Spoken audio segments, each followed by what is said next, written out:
This is the third take of this video because I was using a cheap Chinese SD card on this recorder here, and for the previous two takes, the audio cut out hundreds of times. So hopefully this time that doesn't happen. Anyway, to the point of the video. Anytime you look up time travel on YouTube, it seems to me like, well, not any time, but most times, when you look up time travel on YouTube, people seem to be caught up in paradoxes, particularly the grandfather paradox. And, like, I don't have any issue with it. It's cool. It's great, you know, the idea that you go back in time, you kill your grandfather, this causes an issue because now he can't have your father can't have you can't go back in time to kill your grandfather. So instead, now your grandfather can live. But if your grandfather can live, then he can have you ultimately to go back in time to kill him. And this is a paradox because it causes a break in the causal chain of events, which leads to you coming from the present to the past. And that's cool. That's neat. But, you know, as somebody who's been interested in time travel since he was a kid, it's like, well, that's a bit repetitive. I mean, when you see it in almost every other video about the matter, it's like, okay, yeah, grandfather paradox for like the 20th time, that's cool, but what's underlying that? What more is there? And of course, there are other paradoxes too, like the time loops paradox that I mentioned in my other time travel video. But I think, and what I've come to think is really interesting about time travel is, like I just said, what's at the core of time travel. And that is ultimately this. If you go back in time, and, you know, there's a past copy of yourself, there are now two of you in one particular point in time. And this is a problem. This is a big problem, and here's why. There's an idea from the French chemist Antoine Lavoisier, which is now a basic postulate of modern chemistry, and that is the law of conservation of mass. And he found through doing experiments that whenever some compound with constituent pieces undergoes a chemical reaction, what happens as a consequence of that is that the mass of the separate constituents after the reaction is exactly identical to the mass of the compound before those constituent parts were separated. And if you extrapolate that idea out, I think the conclusion is that in the entirety of the universe, you know, there is neither no matter lost nor gained whenever anything happens. The sum total matter of the universe is always about identical. And so the issue is, if you go back in time, your whole mass, your whole body weight, that's not here anymore. That seems like matter has been lost. That seems like it breaks this very basic law. If you have a time machine too, let's just say for the sake of argument, that's lost too. All the mass of that time machine, it just ain't here anymore. It's in someplace else, some other time. But to add to this issue, now it seems like in the past, there's another copy of you, and there's another copy of this time machine, supposing this time machine was in the past too. So you have this duplicate matter in the present and, well, from the present in the past, and then from the past in the past. So that seems like matter lost in the present, matter gained in the past. That seems to exactly break Lavoisier's law.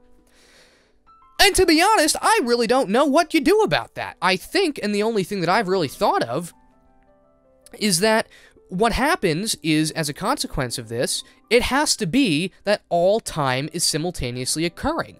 And I like to think of this as, you consider space-time as being like a room. You can move through space, but at any given point in time, you will be in one particular point in space. You can't be at 2 points at the same time, because we can't move through time, as far as we know. But if all points in time were infinitely occurring at the same time, this room, like a beautiful woman, would be infinitely thick. And this is because if you think of the ability to move through space as this kind of empty reality, and the ability to be contained in time as a kind of thick reality, the difference here is if time is, as opposed to sequentially occurring, where you can move at one point to one point in space, but always be contained in the present moment. If you think of time this way, versus if you think of it as this infinitely thick set of occurrences, in the infinitely thick set of occurrences, you are everywhere at once. You are in every single point you will ever be in at the same time. In this view, I'm right here, but I'm also still back in my room. I'm also still up in my kitchen. I'm also still out at Dunkin' Donuts where I got coffee this morning. I am everywhere at the same time.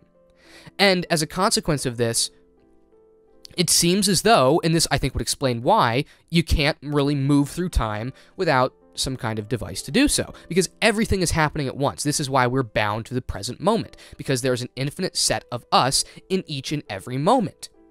And, see, this resolves Lavoisier's issue, because, say you could go to some other moment. It doesn't really matter that there's another copy of you in that moment, because there is no such thing as a moment. It's kind of illusory. It's infinitely thick. Like if you think of a Mandelbrot set, or any other kind of fractal, as you're zooming in infinitely, there's always some point in time that could be cut in half or reduced in some way, and that's Zeno's paradox, ancient Greek philosopher.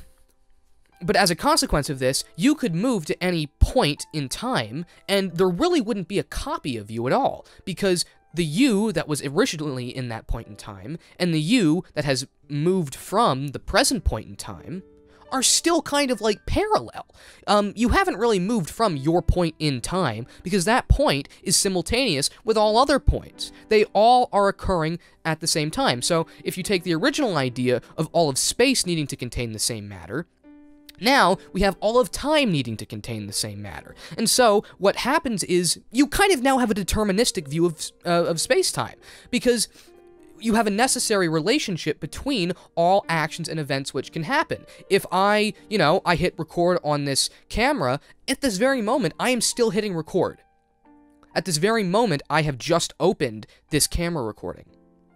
At this very moment, I'm also editing. That's the future.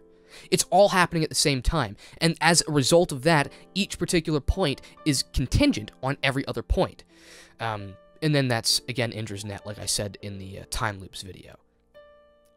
But that's the issue then, is, well, if you want to be able to time travel like that, and you need to maintain Lavoisier's law of mass conservation, you kind of need to support determinism. And I don't know, is that complex? I can't really tell. This is ultimately an exercise in me trying to simplify things, and express my thoughts in a more free-form way, but I gotta tell you, that seemed kind of obvious to me. I don't know if it seems obvious to everybody else. I'd like to know. Because, I mean, there's so many things here, like Zeno's paradox, for instance. It'd be cool to go into that in a future video. But see, is that then too simple for people? I just don't know.